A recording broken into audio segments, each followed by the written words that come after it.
Hi, my friend, Sam Villa here. I've got something a little bit different now that I want to share with you in regards to a fringe. Taylor Swift, really full fringes, awake in a shape. Remember, we've talked about that in the past. But here's another way to cut a full fringe.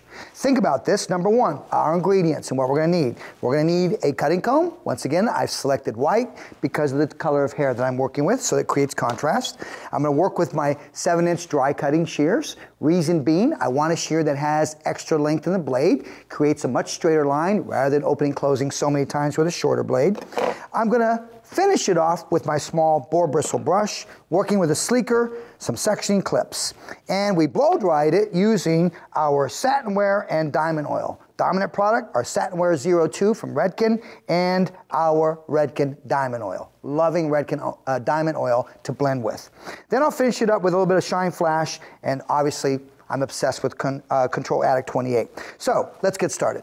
What we're going to do is I want you to think about fringes, blow dry your fringes. You really need to do that so that you can get the length exactly where you want. When we cut fringes wet, we create too much tension, length pops up, and we're not controlling the growth patterns.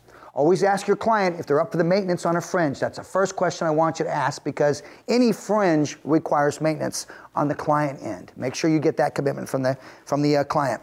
Work with the center part when you work with these full fringes. So we're going to go center part first. Then I want you to comb it in natural falling position. So comb it forward with growth pattern. Once you hit the parietal ridge, gravity takes over and comb straight down. Once you're there, then I like to just push it up. Once I push it up, that tells me where that wants to split. So I'm going to take that fringe just from approximately in front of the high point of the head to the corner of the eye. Once you're there, just comb through this and see if any of this hair leaks forward or separates itself. If it does, it's telling you it belongs in the fringe. Let's go the opposite side. We're going to create the same procedure on the opposite side. First of all, natural falling position. Combing growth pattern, growth pattern, growth pattern, gravity takes over and we come straight down. Corner of the eye, feeling the corner of the eye, that bone, the eyebrow bone, just feel that and just push up and that hair will separate. So based upon Erica, she's telling me this is her hair that wants to fall in this fringe. When I lift this up, I'm looking at see if there's any hair that separates here. If there is, I just simply take it and I bring it into my fringe area. Now, take away, once you have that area, take away what you don't need. So you want to go through and, once again, section.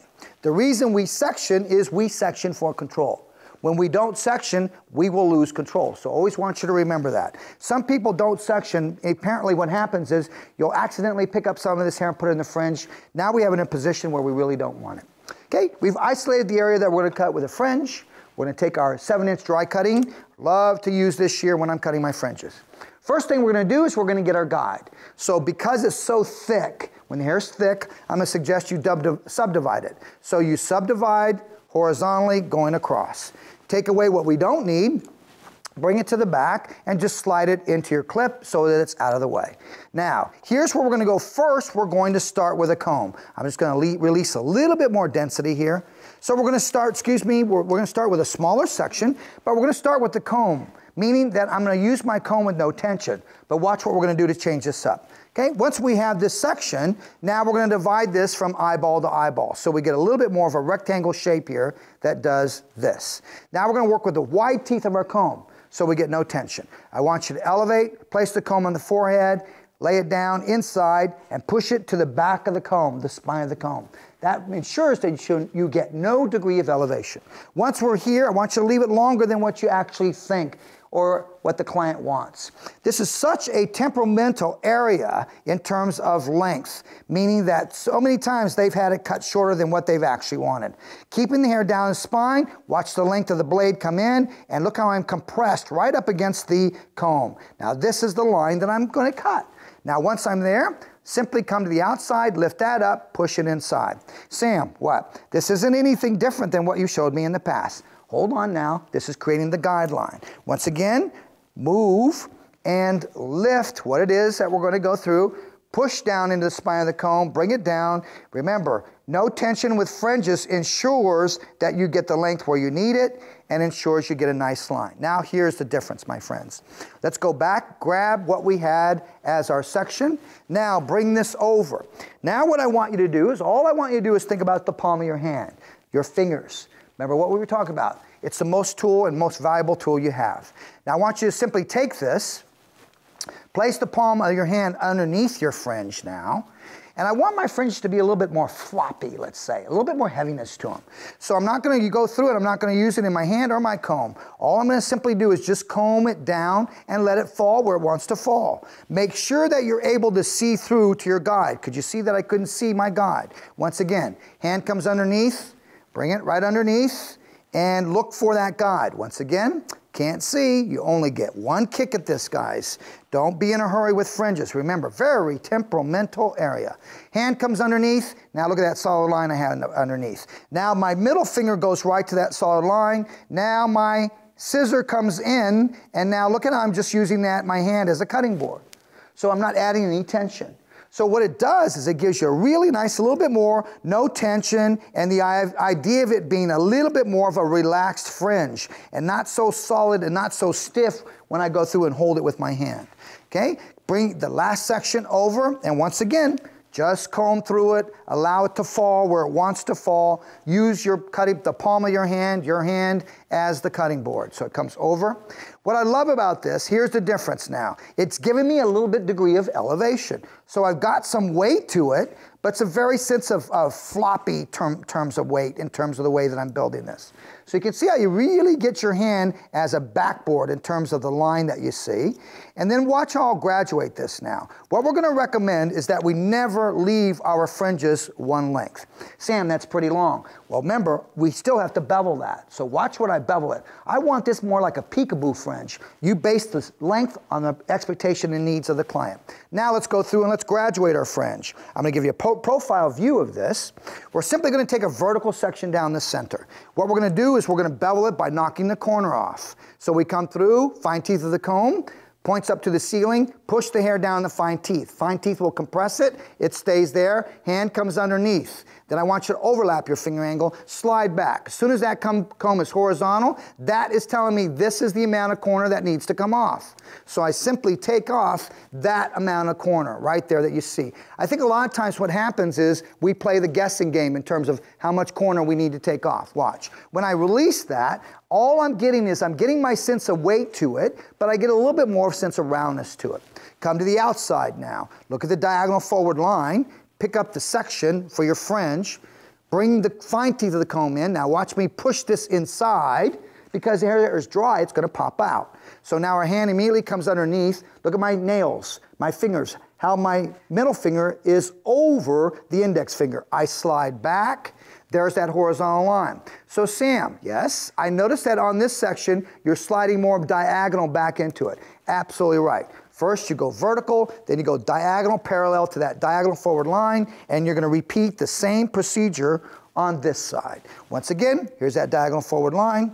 Bringing that section, look how I'll compress that into the fine teeth of the comb.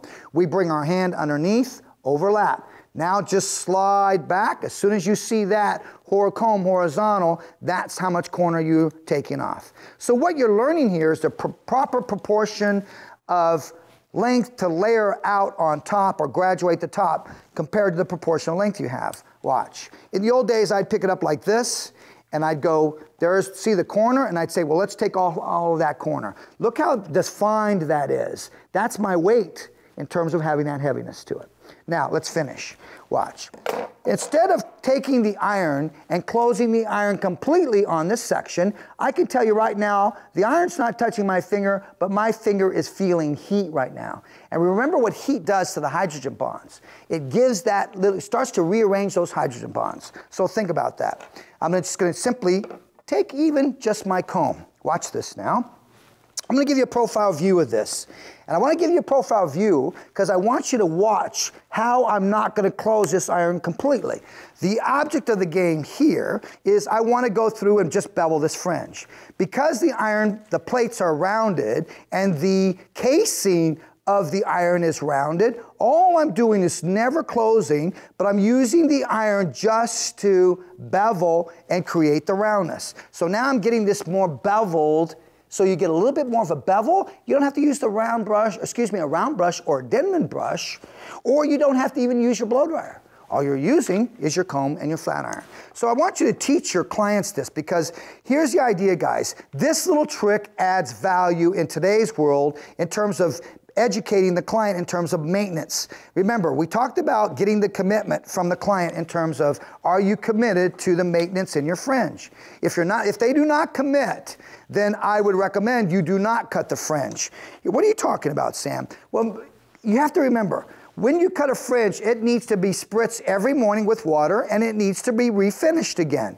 Remember, when they sleep, they wake up, the fringe is everywhere. So you really want to get them to commit to the idea of going in and doing this every day. If they don't do it, I guarantee you they're not going to enjoy their fringe. Now look how I never closed that iron completely, and how I'm just getting this fringe to bevel, so it's got this idea of a peekaboo fringe where she can barely see through it. Once again, you base that on the needs and expectations of the client. Now I want you to watch this.